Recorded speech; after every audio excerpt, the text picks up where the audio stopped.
Halo Bu In dan teman-teman, saya Rio dari 10.3/19. Hari ini akan menjelaskan sejarah dari Kerajaan Samudra Pasai.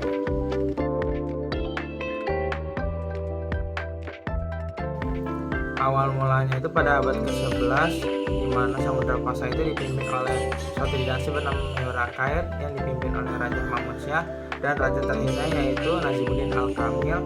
Itu tidak bisa melanjutkan kerajaannya karena tidak bisa memiliki keturunan, sehingga setelah kematiannya banyak orang yang berebut kekuasaan, sehingga terjadilah vacuum of power atau kekosongan kekuasaan.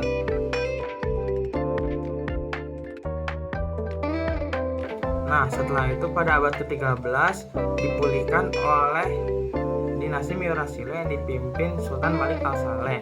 Nah, Sultan Malik Al-Saleh ini mencapai masa kejayaannya karena kesultanan makmur setelah pelabuhan Pasai dibuka.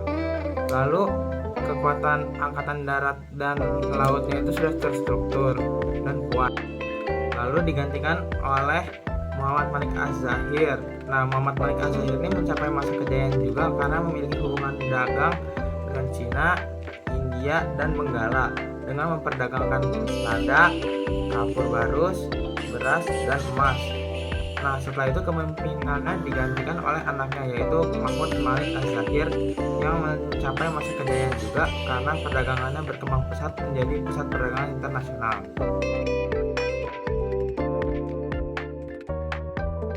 Nah, untuk bidang sosial pada Kerajaan Samudra Pasai ini, pertama itu ada kehidupan sosial Pasai diatur menurut aturan dan hukum Islam. Lalu, sebagai kerajaan Islam yang pertama, Pasai itu memiliki kontribusi besar dalam menyebarkan agama Islam.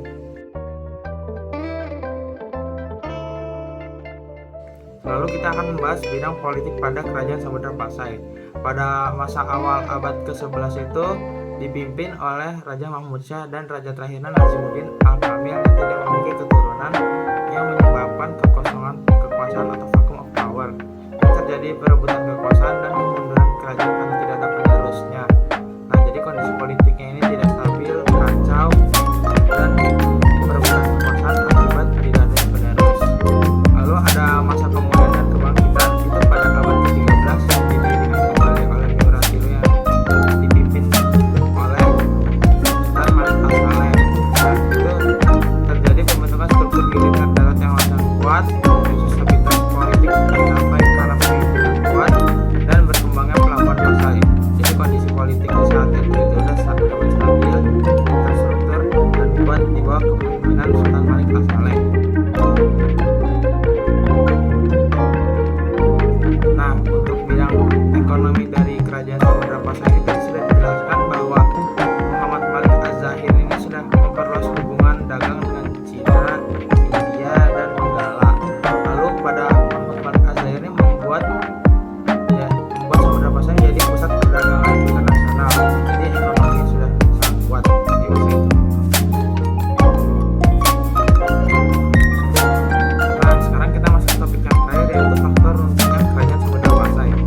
Nah, perlu kita ketahui itu Samudra Pasai runtuh pada pemerintahan anak dari Muhammad Malik Az-Zahir yaitu Ahmad Malik Az-Zahir.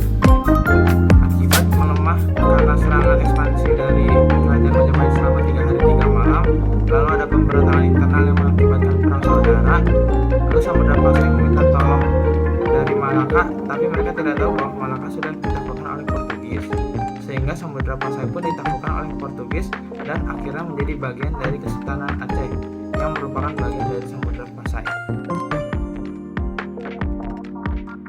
Sekian dari saya, terima kasih sudah mendengarkan.